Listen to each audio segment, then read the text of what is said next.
Vamos começar a nossa escola dominical. Vamos ter mais uma palavra de oração. Pai Santo, Deus bendito, te louvamos por estarmos aqui para aprender a Tua palavra. Te louvamos porque o Senhor tem nos orientado por meio dela.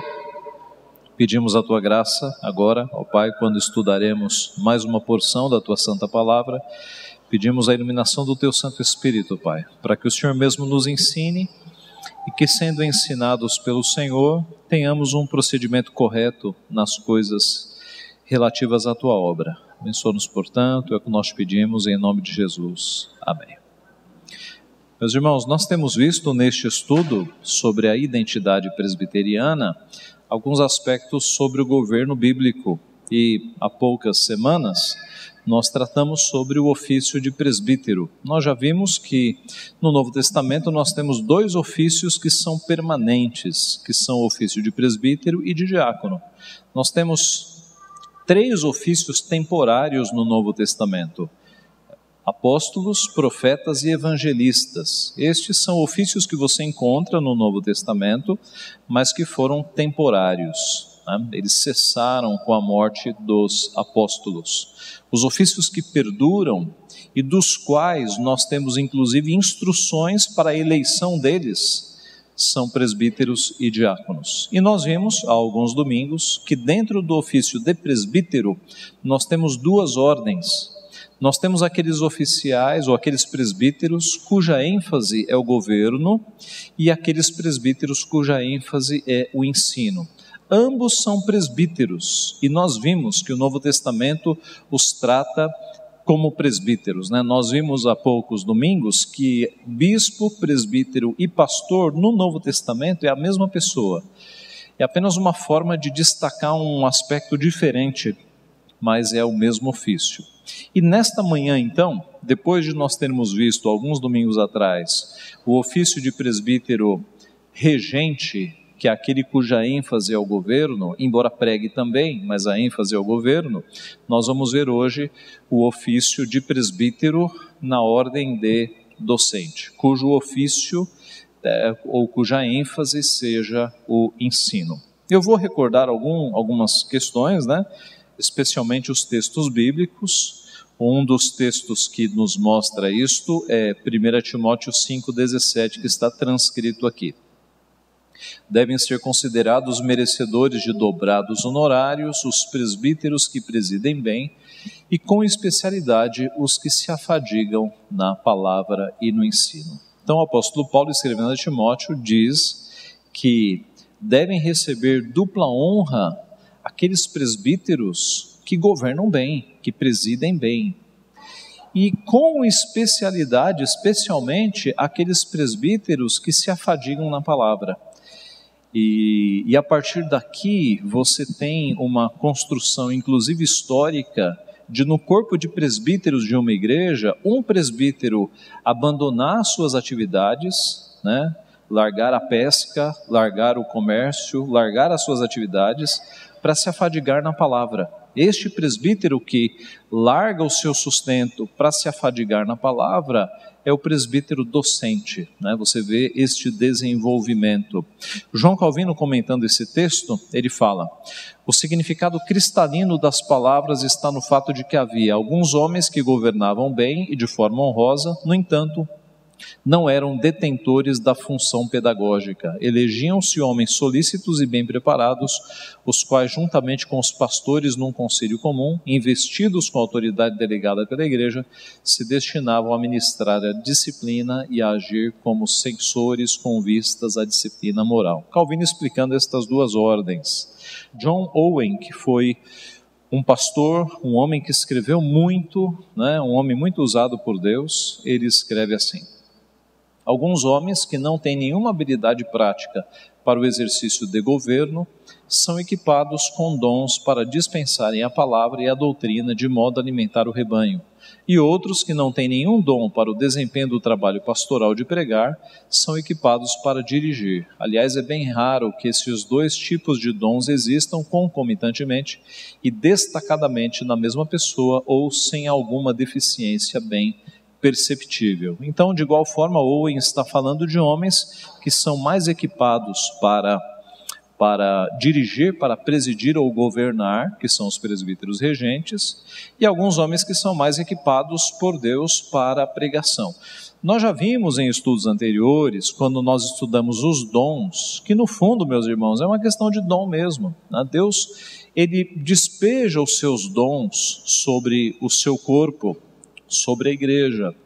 E aqueles homens que têm um dom de misericórdia ou um dom de serviço, e às vezes os dois, eles vão ser mais voltados para o diaconato. Aqueles homens que têm prazer em ajudar as pessoas, geralmente vão ser diáconos. Deus despeja dons de governo, de administração, né? Homens que são mais organizados, que têm certa liderança, que conseguem, né, apontar objetivos e metas. Homens que Deus dá esses dons, geralmente, sendo piedosos, Deus vai conduzi-los ao presbiterato. E homens nos quais Deus despeja, digamos, o dom do ensino, homens que explicam bem a palavra, geralmente Deus vai encaminhar estes homens para o presbiterato docente, né, para a docência, o que nós chamamos de pastorado. George William Knight é um pastor, é professor da área de exegese lá no seminário Greenville. E ele, num dos seus comentários, ele escreve: o texto de 1 Timóteo 5,17 reconhece que entre os presbíteros, dentre os que são capazes de ensinar, há aqueles que são dotados por Deus com a habilidade de ensinar a palavra, de modo que eles são chamados por Deus para dedicarem a sua vida a tal chamado ou ocupação e merecem ser remunerados por este chamado e ocupação. A Bíblia fala, na sequência do nosso texto, aliás, abra lá, 1 Timóteo 5,17, o 17 nós já lemos: devem ser considerados merecedores de dobrados honorários os presbíteros que presidem bem, com especialidade os que se afadigam na palavra e no ensino. A expressão dobrados honorários, você encontra em algumas versões como dupla honra, e de fato, os termos gregos aqui dão margem para as duas traduções, ou dobrados honorários ou dupla honra. E aí a grande questão é a seguinte: Paulo está falando de sustento, honorário, ou está falando de reconhecimento, honra? As duas coisas. A palavra grega dá margem para as duas. Mas não seria bom, pastor, nós excluirmos a questão do honorário, então, para não ficar mal? É a sequência do texto, veja. Pois a Escritura declara: não amordaces o boi quando pisa o trigo, e ainda, o trabalhador é digno do seu salário. Então, olhando para o texto, está aqui uma questão de honorário. O que é isso? É o que eu mencionei. Os presbíteros que dirigiam a igreja, entre eles, se afastava, largava as suas atividades para se dedicar à palavra, para se dedicar ao ensino. E como ele largava as suas atividades, ele era mantido agora pela igreja. É disso que o texto está falando, tá? Michael Horton adverte, todavia, que a distinção entre presbítero regente e presbítero docente não tem a ver com clero e laicato. Clero e laicato são coisas da Igreja Católica, tá? Na Igreja Católica você tem essa hierarquia, você tem o clero, que são os poderosos, e você tem o laicato, os leigos. É por isso que no mundo reformado nós não usamos a expressão leigo, porque clero ou clérigos e leigos, ou clero e laicato, dá uma ideia de hierarquia, e a Bíblia não coloca hierarquia.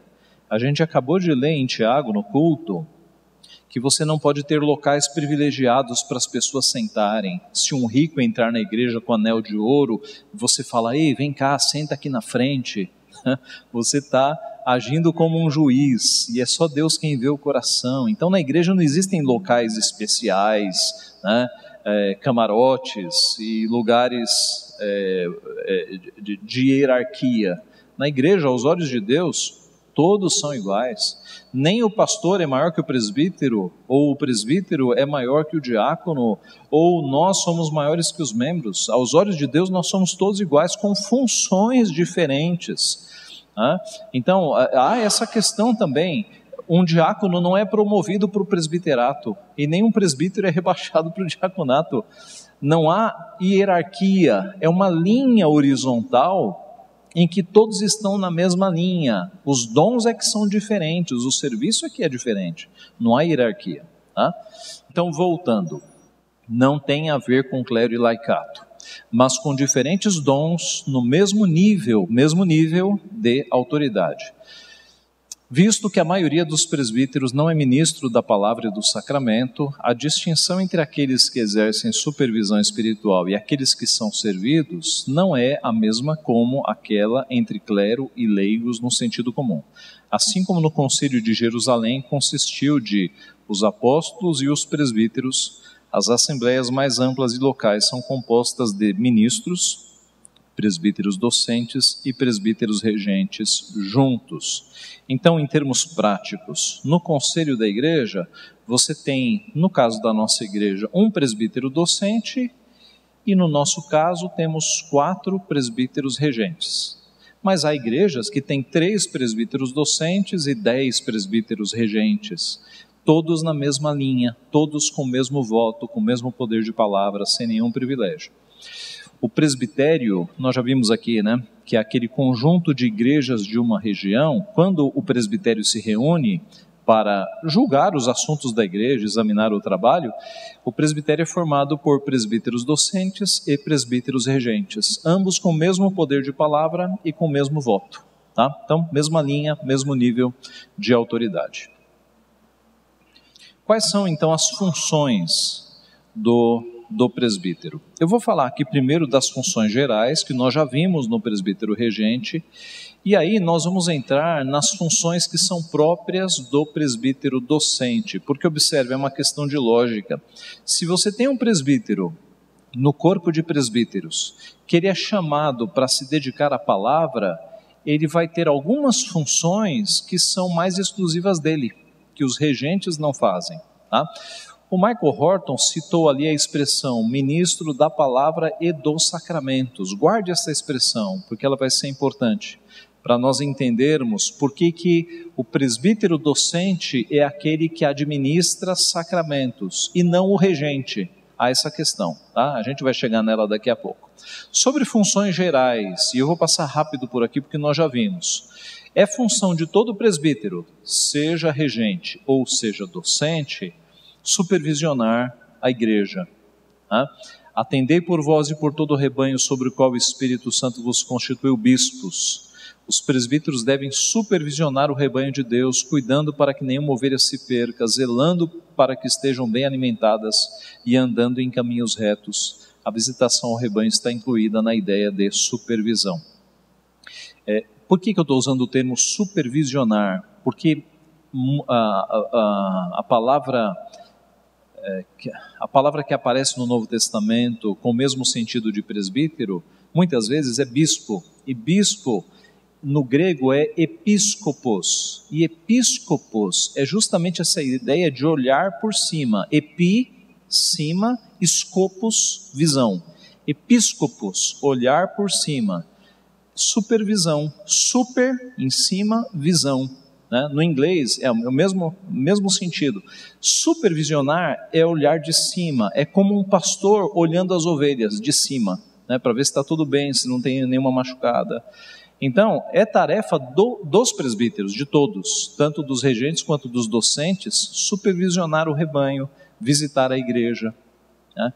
Nessa época de pandemia, a gente deu uma bela reduzida na visitação, vocês devem ter percebido isso, porque a gente ficou numa situação muito difícil, de visitar uma família, e aí, imagine que naquela semana algum membro da família fica doente. Mesmo que não tenha sido o pastor que levou, vai pairar essa dúvida, Então, a gente, tão logo essa pandemia deu uma trégua, nós vamos retornar às visitações de todo o povo. Supervisionar a igreja, pastorear as ovelhas de Deus, Paulo fala lá em Atos 28, para pastorear, diz a igreja de Deus, que ele comprou com seu próprio sangue. Pastorear inclui alimentar, corrigir, cuidar. Por falta de pastores, ovelhas morrem. Julgar controvérsias doutrinárias, como lá em Atos 15, o concílio de Jerusalém, nós vimos, surgiu uma questão crentes que haviam vindo do judaísmo, mas ainda estavam com uma mente judaizante, estavam querendo impor a circuncisão aos novos convertidos. E aí houve uma grande discussão e a decisão do conselho foi: de jeito nenhum. Eles foram salvos por Cristo e eles não devem retornar às coisas do Antigo Testamento. Como disse Michael Horton, no Conselho de Jerusalém, nem mesmo os apóstolos agiram sem consultar os presbíteros. Eu mencionei isso aqui naquela aula, né? Os apóstolos poderiam ter dito assim: gente, vamos resolver essa questão, nós fomos chamados por Cristo, vamos resolver isso. Não, eles não menosprezaram os presbíteros, porque eles sabiam que o governo estabelecido por Deus é composto por presbíteros. Então foram os apóstolos e os presbíteros que resolveram a questão. Ainda como funções gerais, proteger a igreja dos lobos. Paulo diz lá no texto de Atos 20: eu sei que depois da minha partida entre vós penetrarão lobos vorazes que não pouparão o rebanho, e que dentre vós mesmos se levantarão homens falando coisas pervertidas para arrastar os discípulos atrás deles, portanto vigiai. O apóstolo Paulo então advertiu os presbíteros de Éfeso contra os lobos que entrariam na igreja após a sua partida, portanto eles deveriam vigiar. E isto mostra outro aspecto do pastoreio: presbíteros devem ficar atentos à doutrina que é ensinada na igreja e à entrada de novas pessoas no hall de membros. Por vezes o exame dos novos membros é negligenciado e lobos adentram ao rebanho gerando estragos. Então, há que se ter muito cuidado com quem vai entrar na membresia da igreja. Algumas igrejas não são muito criteriosas e aí aceitam as pessoas sem fazer nenhum critério.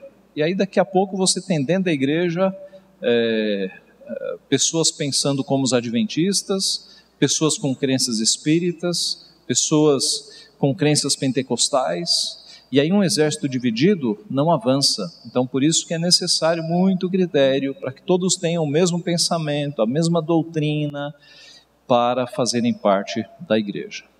E isso cabe aos presbíteros. Disciplinar os faltosos.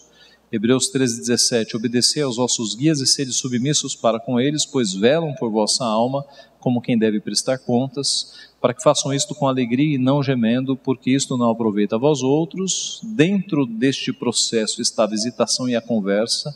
Problemas mais leves podem ser corrigidos, e se não forem corrigidos, os tribunais, a semelhança dos tribunais do Antigo Testamento, liderados pelos anciãos, pelos mais velhos, pelos presbíteros. A igreja cristã também tem seus tribunais governados pelos presbíteros, e Deus lhes dá autoridade para, se preciso, desligar membros da sua igreja visível.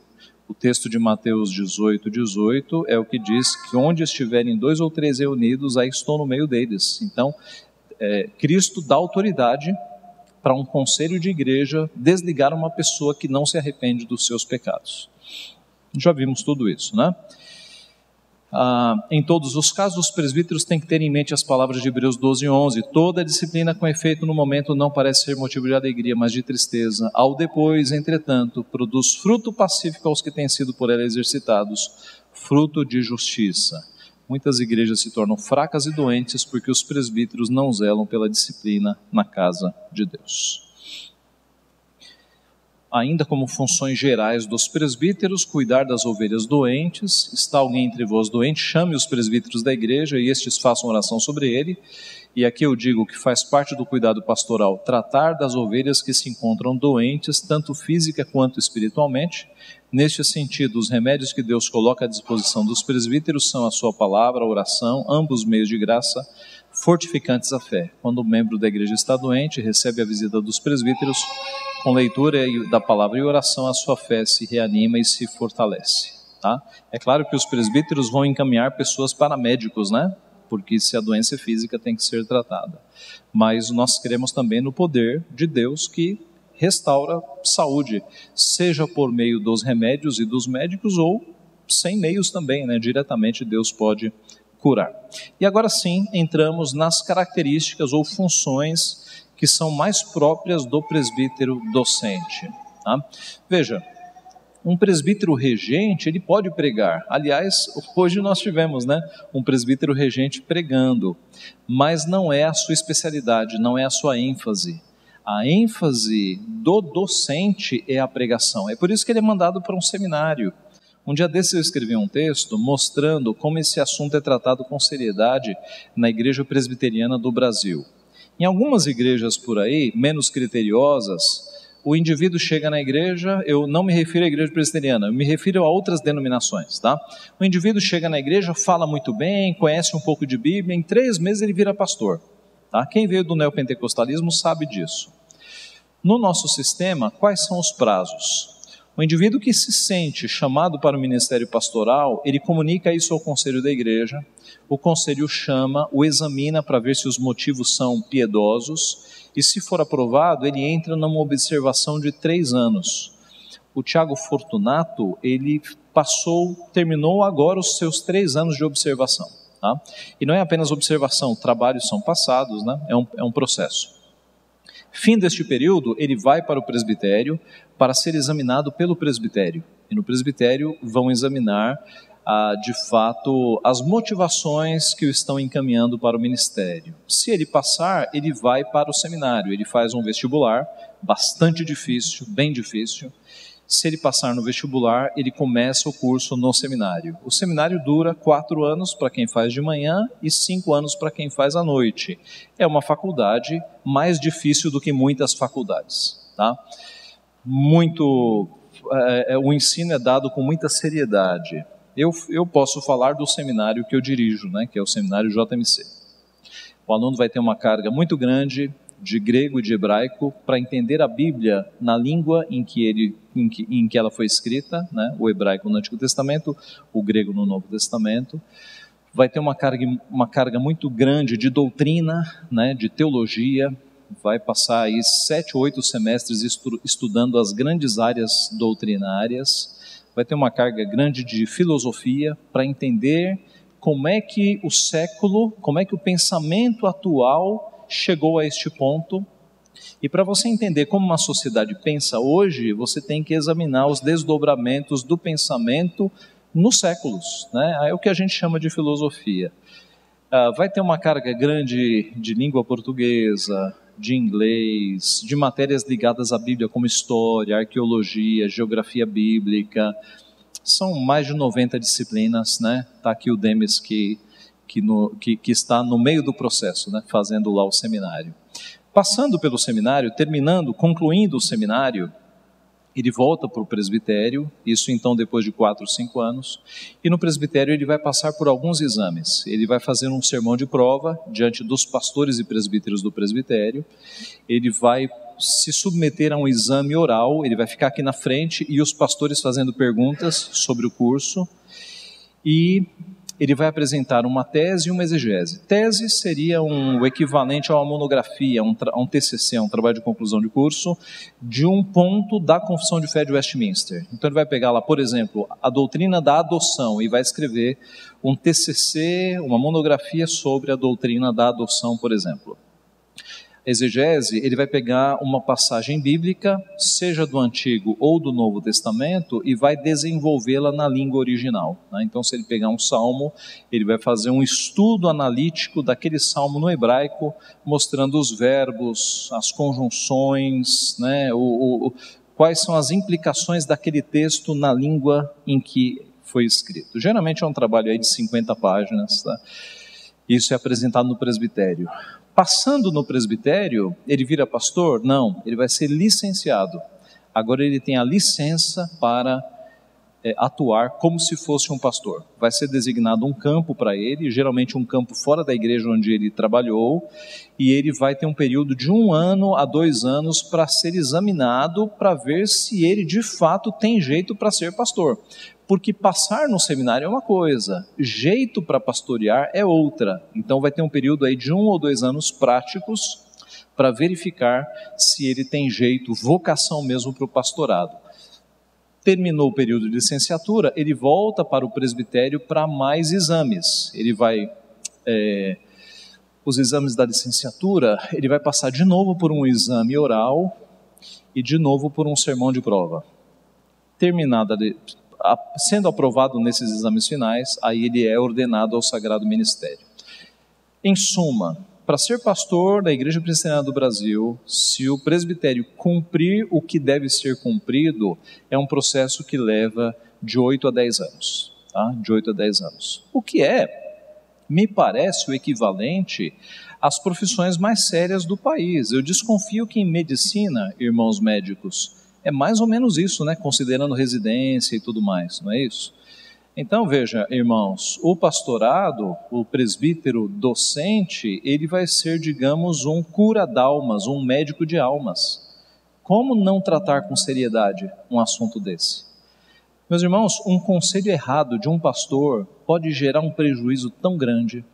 E um conselho correto, à luz da palavra, pode dar um rumo na vida da pessoa, pode salvar um casamento, pode tirar a pessoa do caminho do vício.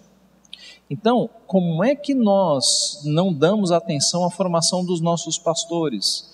Se a palavra que eles falam, né, é tão importante na vida das pessoas. Quando alguém sobe nesse púlpito e diz, irmãos, assim diz o Senhor, pense no peso de falar essas palavras. Pense no peso. Assim diz o Senhor. Eu tenho que ter certeza absoluta de que eu não estou pregando uma heresia. De que o que eu estou pregando é de fato aquilo que Deus quis que o povo ouvisse. Então é uma responsabilidade muito séria. É por isso que Paulo diz, se alguém aspira ao episcopado, excelente obra almeja. É necessário, portanto, e aí vem uma série de atributos. E Paulo está falando ali de presbíteros de uma forma geral, né? Mas voltando, pregar a palavra, devem ser considerados merecedores de dobrados honorários os presbíteros que presidem bem, com especialidade os que se afadigam na palavra e no ensino. O que é afadigar-se na palavra e no ensino? Irmãos, não é 30 minutos antes do culto, bom, deixa eu ver o que eu vou pregar, né? Aí abre aqui, caiu em Isaías 38, acho que vou pregar nesse texto. Não é isso. Afadigar-se na palavra é você passar a semana trabalhando o texto que vai ser pregado no domingo. É na segunda-feira você ler o texto e começar a orar pelo texto e começar a ler coisas sobre o texto e passar a semana, né, para fazer um sermão, para fazer 2 sermões, para fazer um estudo. Afadigar-se é a ideia de cansar-se mesmo, de debruçar-se na palavra. Esta é a ideia.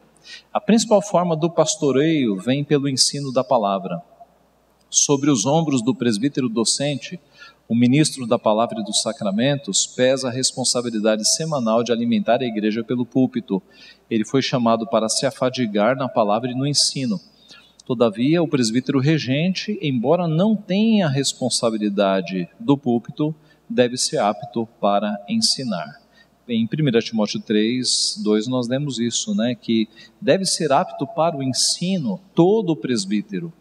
Embora, veja, apto para o ensino não é no sentido estrito senso, aquele que vai subir no púlpito. Subir no púlpito para alimentar a igreja semanalmente é o docente, é o que se afadiga na palavra. Lato sensu, no sentido mais amplo de ensino, é o presbítero que sabe ensinar as pessoas, seja numa classe de escola dominical, seja na sua família, num grupo de semanal, né, de ensino da palavra. Ele não tem a responsabilidade de estar no púlpito, essa é do presbítero docente. Tá? Impetrar a bênção ela é mais reservada ao docente. Por quê? 2 Coríntios 13, é uma das bênçãos que nós temos no Novo Testamento. Há aí 8 ou 9 bênçãos registradas no Novo Testamento. Essa é uma delas que é a mais comum. A graça do Senhor Jesus Cristo e o amor de Deus, a comunhão do Espírito Santo sejam com todos vós. Assim como o sacerdote, que era um ofício, impetrava a bênção sobre o povo, o presbítero, que é um ofício, impetra a bênção sobre a igreja. Os anciãos não impetravam a bênção, por isso convencionou-se nas igrejas reformadas a prática de o presbítero docente impetrá-la. Qual é a analogia aqui? No Antigo Testamento você tem os líderes do povo. Os líderes naturais do povo são os anciãos. A palavra ancião no grego é presbíteros, tá? E aí aportuguesou-se para presbítero. Mas ancião e presbítero é a mesma coisa. No Antigo Testamento, os responsáveis pelo povo eram os anciãos. Quando Moisés volta para o Egito para, cumprindo a ordem de Deus, libertar o povo, ele não chega lá e fala com a multidão das pessoas, ele chama os anciãos do povo, eram os representantes, eram os homens mais velhos. Então, no Antigo Testamento, você tem os anciãos e você tem os sacerdotes. O trabalho dos sacerdotes não era apenas sacrificar animais. O trabalho dos sacerdotes era instruir o povo na lei do Senhor. Os sacerdotes eram os especialistas na lei de Deus. Por quê? Porque cada sacrifício exigia um modo diferente de apresentar o sacrifício.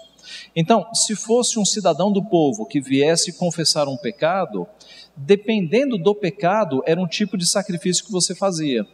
Era um corte diferente, eram partes diferentes do animal. Se fosse um príncipe do povo confessando o seu pecado, o sacrifício era diferente. Então, tal qual um médico tem que ter na cabeça quais são os procedimentos para cada doença, ou tal qual um advogado tem que ter na cabeça as leis para cada tipo de cidadão, com agravantes e atenuantes, o sacerdote no Antigo Testamento, ele tinha que ter a lei do Senhor na cabeça para saber qual era o sacrifício para tal pecado e para tal indivíduo da sociedade. Então, eles acabavam virando especialistas na palavra, e era sobre eles o encargo de ensinar o povo a lei do Senhor. Então, essa é a analogia. Trazendo para o Novo Testamento, a Igreja Reformada entendeu que aquele que deveria ministrar a bênção seria aquele que seria mais análogo com o sacerdote, que era quem ministrava a bênção no Antigo Testamento. E nessa analogia você tem o presbítero docente, que é aquele responsável por ensinar a palavra de Deus. A ministração dos sacramentos também. Paulo, escrevendo aos Coríntios, diz: porque eu recebi do Senhor o que também vos entreguei, que o Senhor Jesus, na noite em que foi traído, tomou o pão e, tendo dado graças, o partiu e disse: isto é o meu corpo que é dado por vós, fazei isto em memória de mim. A grande questão aqui é a seguinte: por que a ministração dos sacramentos, batismo e ceia, é própria do presbítero docente? Em outras palavras, por que o presbítero regente ele não ministra o batismo e não ministra a ceia? Eu vou apresentar 4 razões, para o fato de que os sacramentos são reservados ao presbítero docente. A primeira delas é que no Novo Testamento a administração é exclusiva dos oficiais. Nesta razão específica, eu não entro ainda na questão do docente regente, mas eu estou combatendo aqui uma tendência moderna na igreja atual de dizer o seguinte: todo crente pode fazer o batismo, todo crente pode servir a ceia. Eu não sei quantos de vocês já viram esse tipo de pregação, Tem um pastor que saiu do presbiterianismo há uns 30 anos atrás, por questões de adultério, caiu e nunca mais se levantou, que ele ensina essa besteira, de que todo crente pode fazer batismo, todo crente pode servir a ceia. Note, no Novo Testamento isso não se confirma. No Novo Testamento, todos que são envolvidos com sacramento, seja batismo ou seja ministração da ceia, têm ofício. Ou é apóstolo, ou é evangelista, ou são estes, apóstolos ou evangelistas. Então observe, Jesus é o rei da igreja e administra por meio dos oficiais que devem seguir a palavra. No Antigo Testamento, os ofícios eram de profeta, sacerdote e rei. Cada ofício tinha sua função e limites. O profeta era a boca de Deus, anunciava a mensagem do Senhor. O sacerdote era o intermediário entre Deus e os homens. O rei era quem regia o povo, aplicando as leis do Senhor. Os 3 eram limitados por seus ofícios, de forma que o rei não podia oferecer sacrifícios, nem o profeta podia requerer o trono, e muito menos o sacerdote podia querer falar em nome do Senhor. Cada ofício tinha funções e limitações. No Novo Testamento, os ofícios temporários eram de apóstolo, profeta e evangelista. Os ofícios permanentes que estão em vigor hoje eram de presbítero e diácono. Nós não encontramos no Novo Testamento pessoas que não sejam oficiais, isto é, que não tenham ofício, ministrando os sacramentos. Veja os exemplos. João Batista, vimos hoje, o último profeta. Jesus, ele tem o tríplice ofício, ele é profeta, sacerdote e rei ao mesmo tempo. Filipe é um evangelista, Paulo é apóstolo. A única exceção foi Ananias, ordenado imediatamente por Deus. Deus mandou Ananias batizar Paulo, lembra-se disso? É a única exceção, é Ananias. Não é dito que Ananias seja um oficial, pode ser, mas não é dito, é a única exceção. E ele foi ordenado imediatamente por Deus. No geral, não há oficiais ministrando.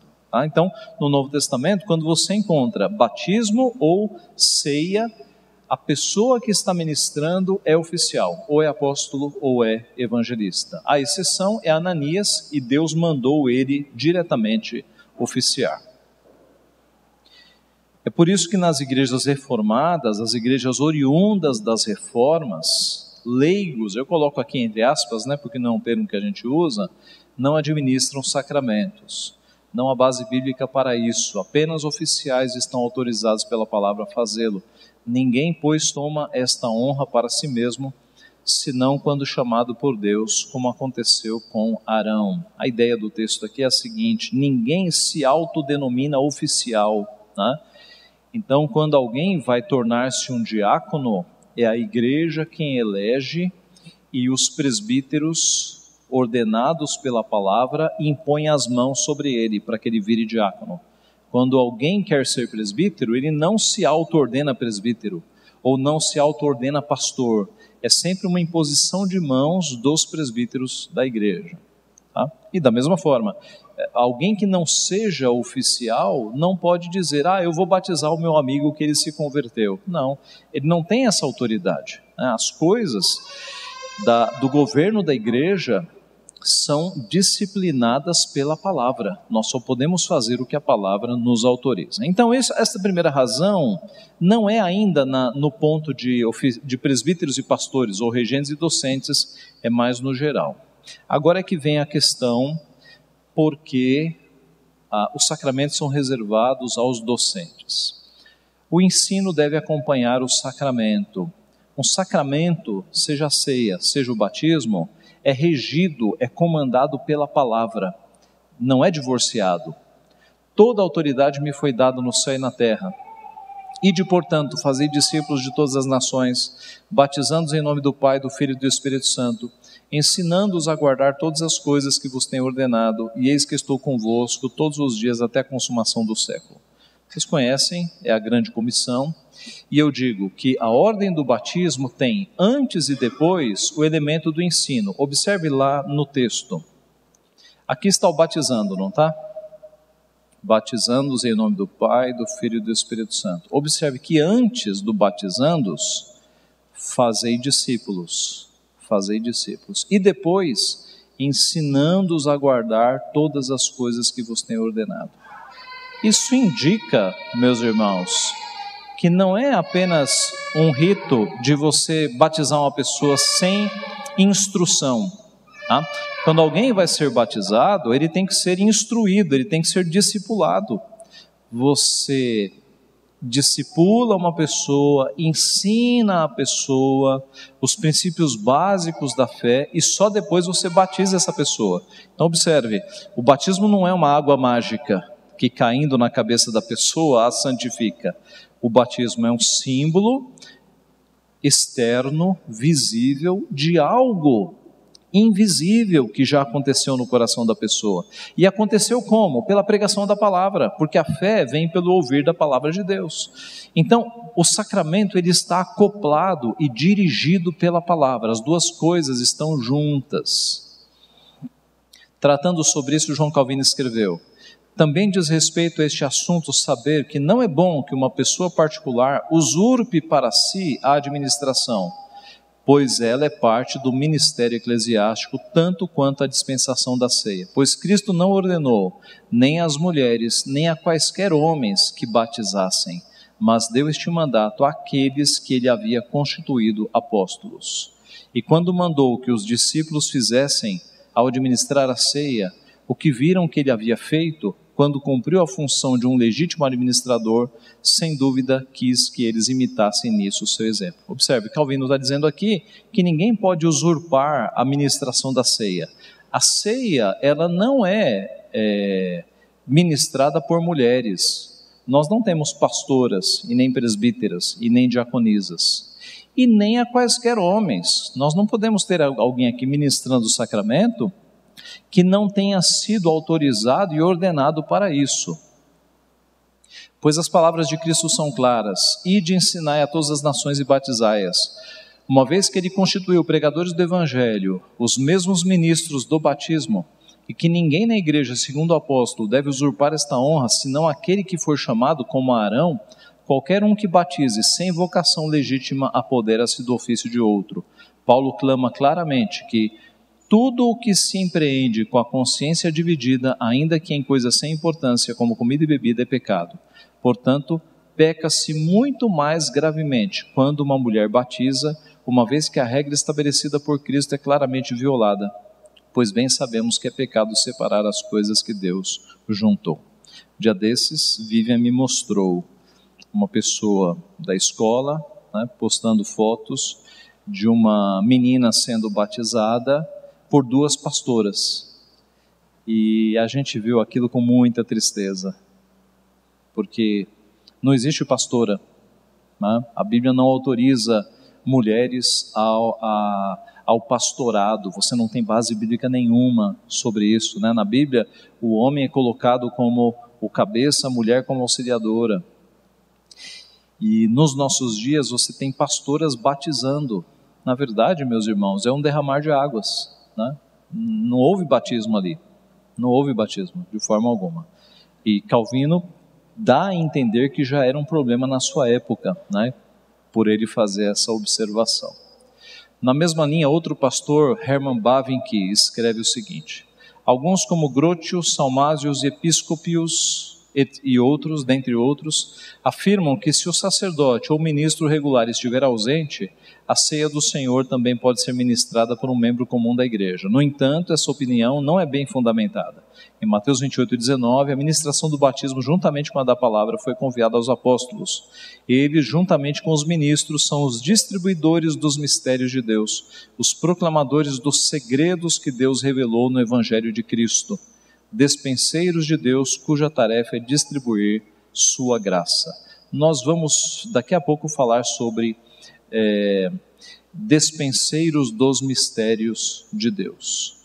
Mais recentemente, Shed Van Dixhoorn, no livro Guia de Estudos da Confissão de Fé, escreveu: certamente, ao refletir sobre as pessoas que devem administrar os sacramentos, é importante perceber que Jesus comissionou seus discípulos escolhidos para ir por todo o mundo com a palavra e os sacramentos. Foi um encargo deliberadamente dado entre os mestres da igreja.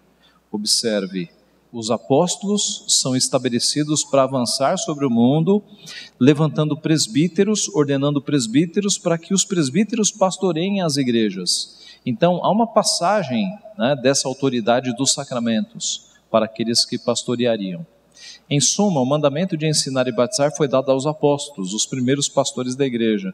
Estes ficaram responsáveis por seguir esta comissão com fidelidade. Eles receberam este encargo, bem como a instrução de Jesus. Quando Paulo corrigiu os coríntios quanto à ceia, ele disse: porque eu recebi do Senhor o que também vos entreguei. E vemos aqui a fidelidade de Paulo em passar exatamente o que recebeu, sem acréscimos nem diminuições. Paulo recebe o sacramento de Cristo e ele entrega com fidelidade: o que eu recebi, isso também vos entreguei. O sacramento, que é o termo mysterium na Bíblia, anda junto com a palavra, porque para administrá-lo é necessário o entendimento da palavra. Então aqui essa é a primeira razão. O sacramento, ele não é um rito mágico, nem a água do batismo, nem os elementos da ceia. Eles são acompanhados da palavra. Por isso é colocado o sacramento aos especialistas da palavra, que são os presbíteros que se afadigam da palavra. Essa é a razão, Essa é a razão. E o sacramento, irmãos, ele é um mistério mesmo. Há muitas expressões, especialmente na ceia, que são profundas e dificílimas. Exemplo, qual é o significado da expressão lavar regenerador? De que forma o sacramento nos lava? Qual é a expressão do isto é o meu corpo? A expressão isto é o meu corpo deu base para, pelo menos, depois de séculos de discussão, 3 posições dentro do mundo reformado. Você tem a posição luterana, 4 posições pelo menos, né? Você tem a posição católica. Qual é a posição católica sobre a presença de Cristo na ceia do Senhor? É a transubstanciação. O pão se transforma no corpo de Cristo. O sacerdote ergue a hóstia e diz em latim: o trigo passe a ser carne. E eles entendem que Cristo é recrucificado a cada missa, porque o pão vira de novo o corpo de Cristo, e você se alimenta não de trigo, mas você está se alimentando do corpo de Cristo. É por isso que na Igreja Católica, no lugar do púlpito, você tem Quem responde? Um altar. Altar é lugar de sacrifício. Vá para o Antigo Testamento.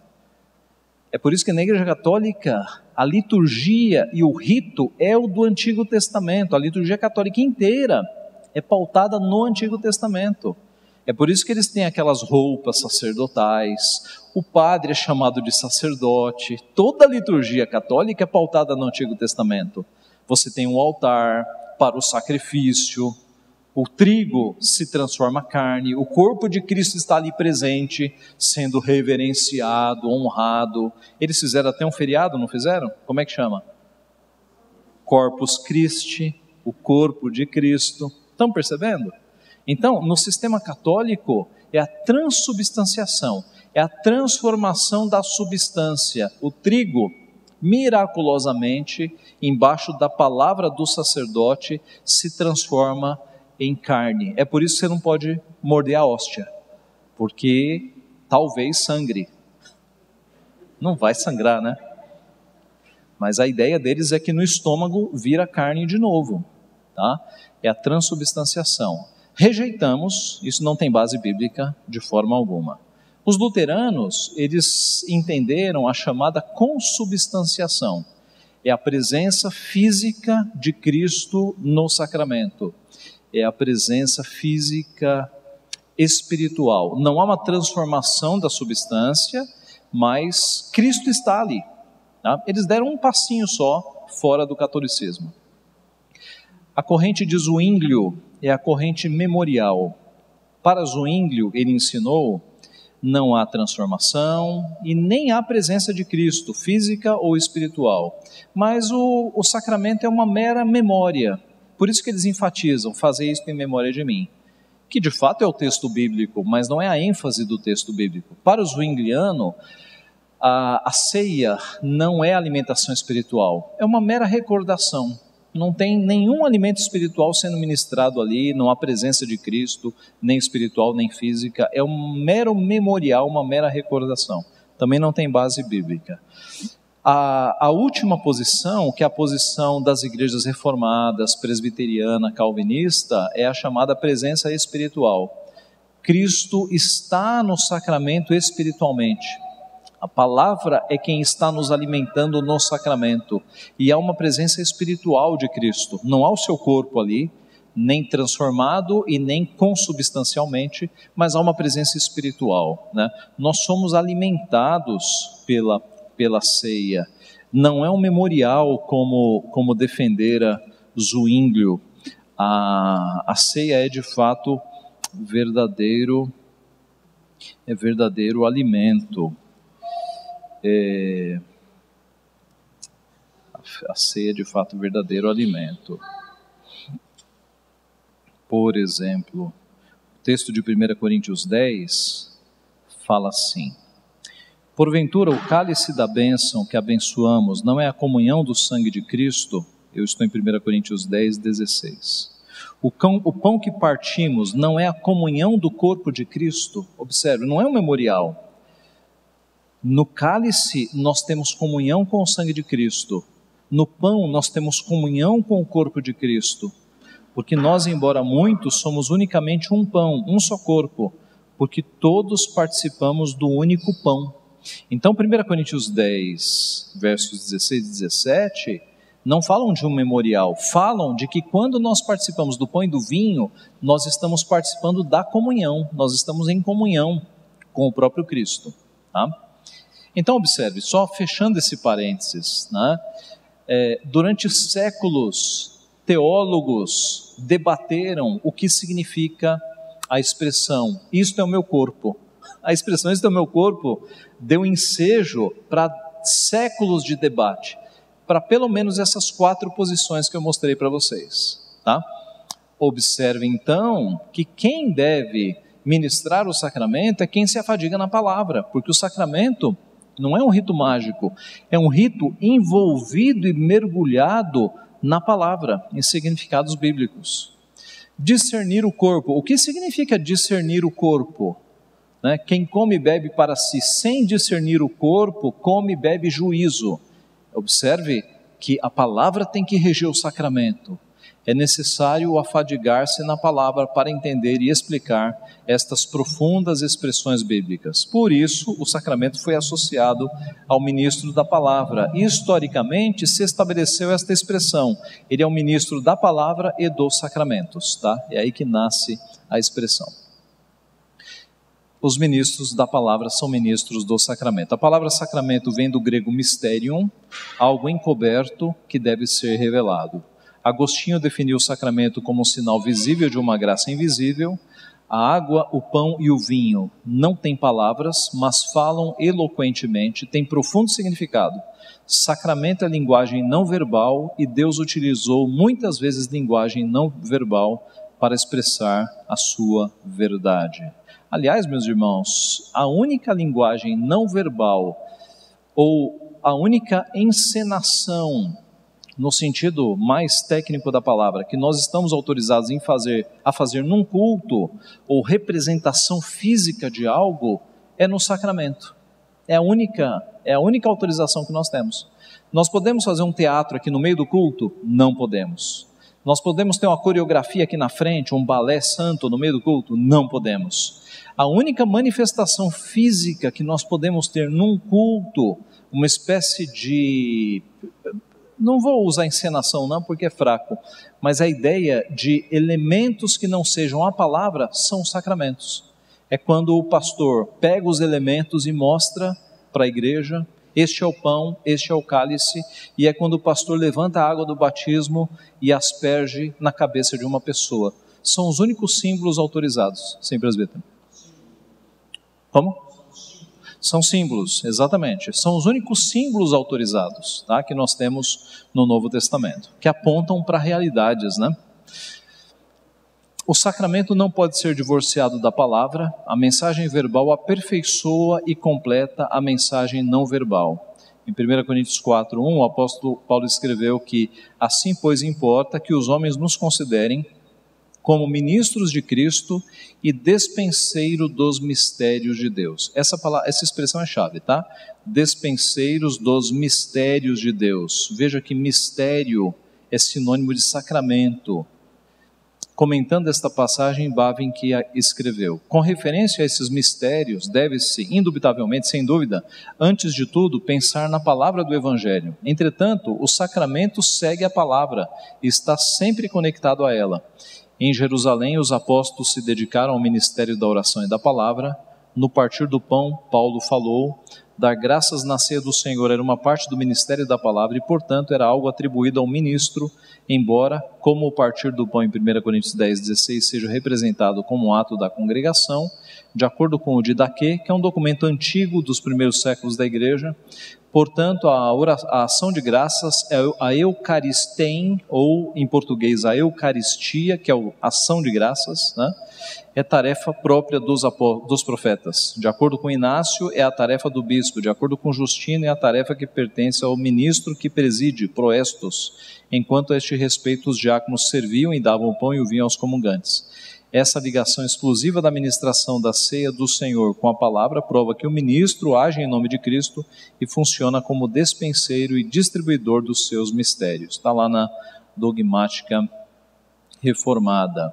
Fechando este ponto, na mesma linha de pensamento, Calvino afirma: Paulo enaltece o Evangelho ao denominá-lo de os mistérios de Deus. Além do mais, visto que os sacramentos se acham conectados a estes mistérios como suplementos, segue-se que aqueles que se acham responsabilizados a ocupar-se da palavra também estão autorizados a ministrá-los.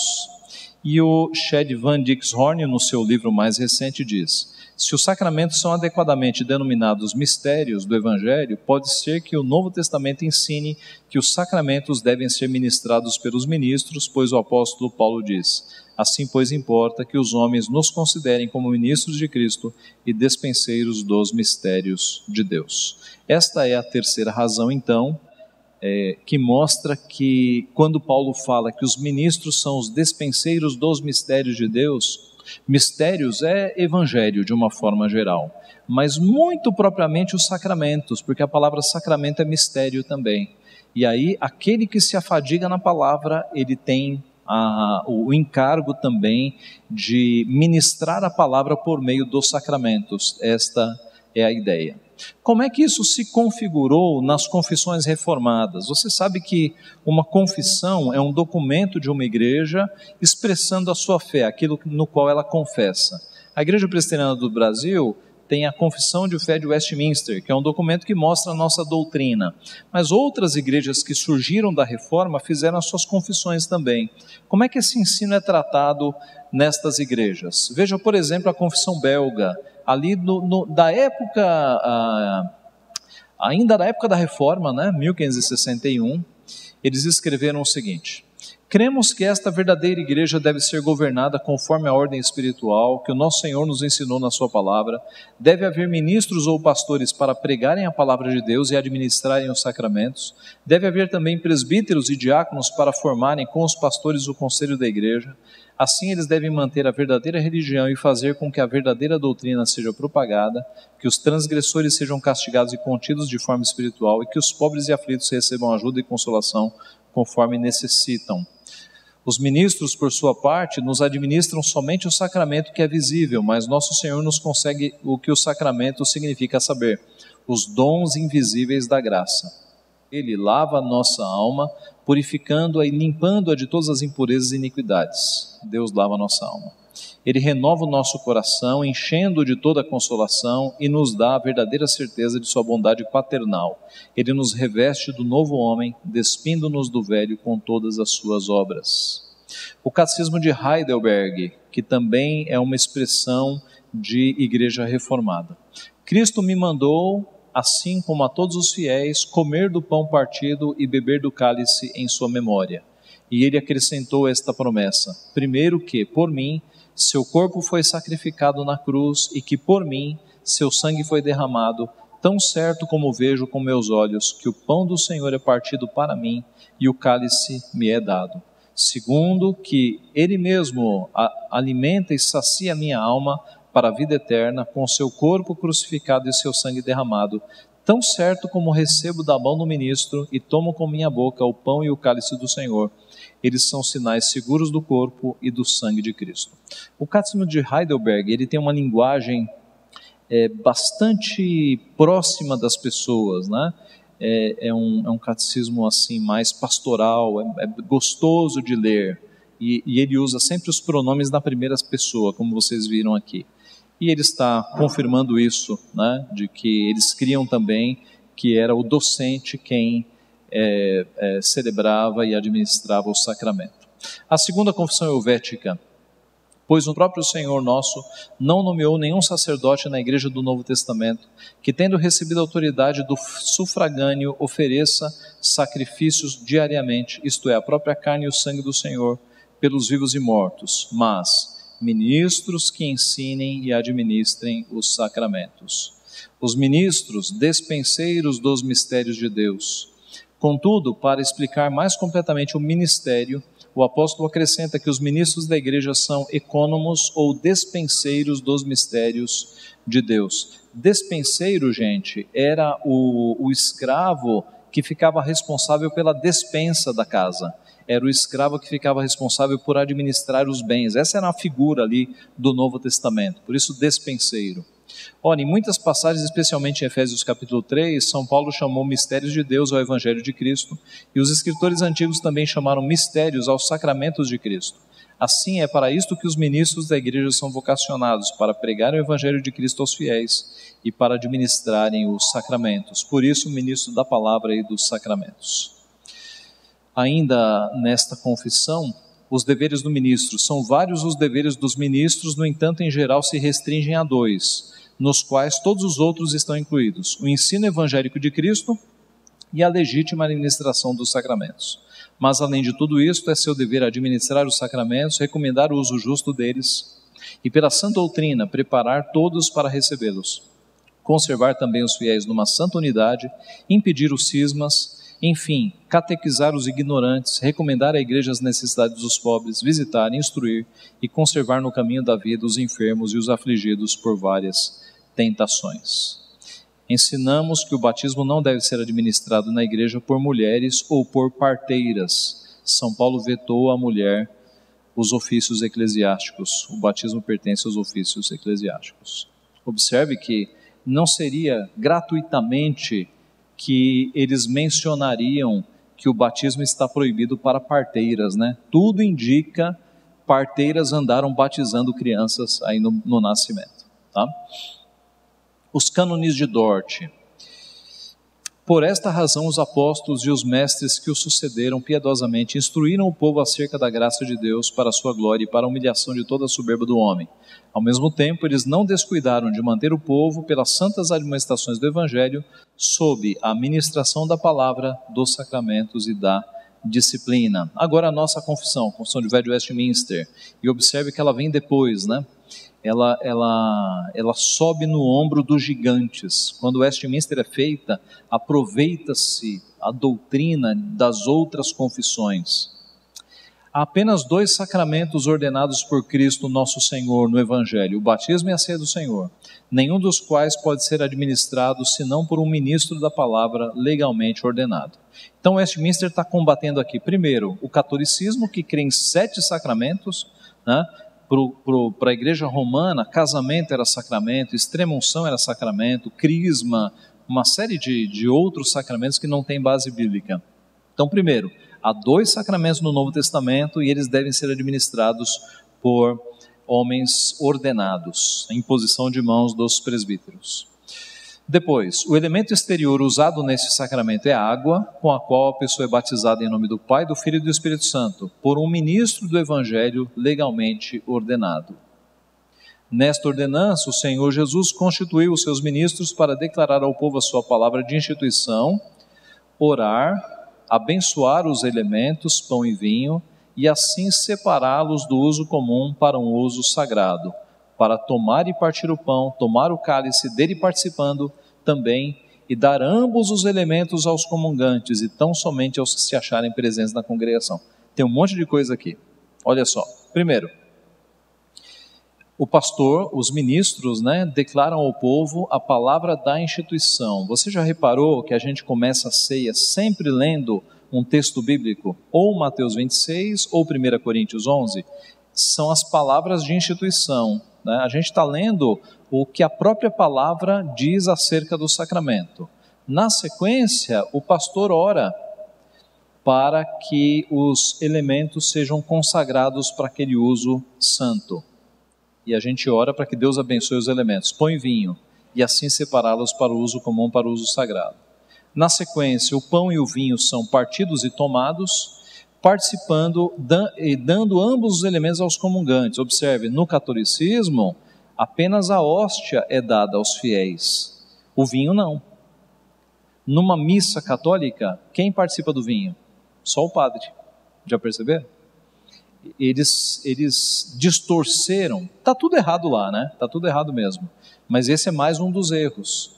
Porque na instituição da ceia, Cristo disse, bebei dele todos. Então todo mundo participa do vinho, né? Claro, aqueles que podem participar, e todos participam do pão. E tão somente aos que se acharem presentes na congregação. Isso também aqui é importante, tá? Digamos que na hora da ceia, esteja acontecendo alguma coisa no salão social. Não deveria, né? Mas digamos que estivesse. Nenhum presbítero deveria ir até o salão social para servir alguém que não está participando aqui do culto. A ceia é ministrada num culto. Mas pastor, e quando tem alguém doente e vocês vão levar a ceia? Sim, nós vamos, fazemos um culto na casa da pessoa e servimos a ceia. Tá? É assim que a gente faz. Sim, presbítero Eduardo.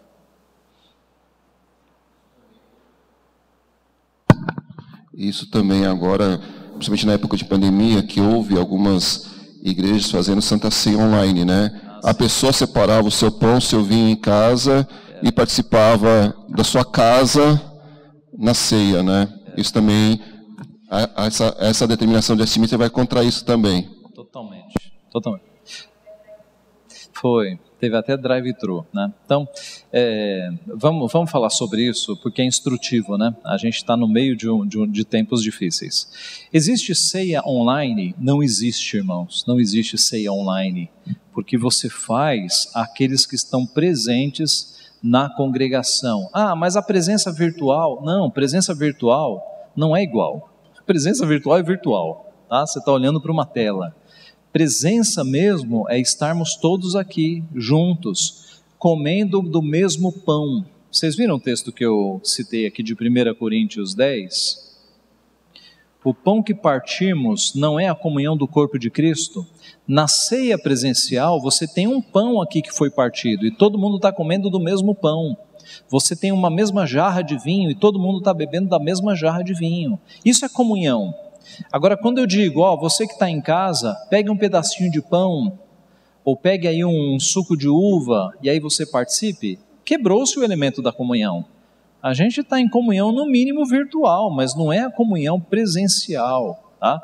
Então, quando começaram a fazer ceia virtual, eu e outros pastores, a gente começou a escrever vários textos, e eu me lembro de ter escrito assim no texto: não existe ceia virtual, porque não existe batismo virtual.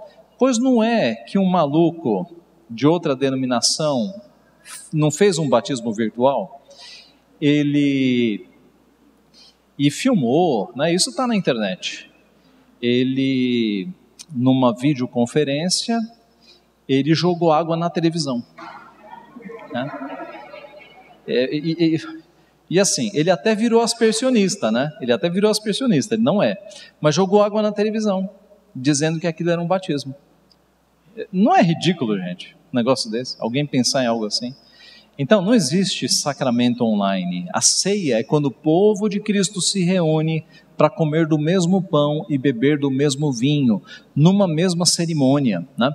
Teve igreja, inclusive presbiteriana, fazendo, como a Tainá mencionou, ceia drive-thru. Como é que era isso? O pastor fazia a ministração da ceia de manhã na igreja, pegava os elementos, levava para o estacionamento e as pessoas passavam de carro pegando os elementos no estacionamento. Irmãos, são invenções que profanam a mesa do Senhor, profanam totalmente, né? E note as palavras de Paulo: o que eu recebi, isto vos entreguei, eu não acrescentei nem diminuí, do jeito que Cristo me deu, eu estou passando. Então, como é que nós ousamos mexer no sacramento de Cristo?